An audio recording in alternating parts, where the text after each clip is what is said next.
What we're installing today may look like a speed hump, but it can do something that speed humps can't. I'm Kyle Kammermeyer with City of Lakewood Transportation Engineering, and today we're out on Dartmouth installing speed cushions.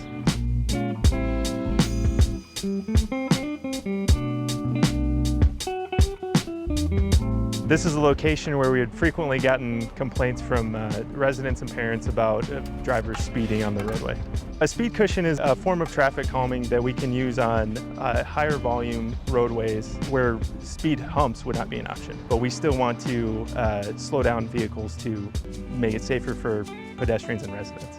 Speed cushions are similar to speed humps because they both force passenger vehicles to slow down.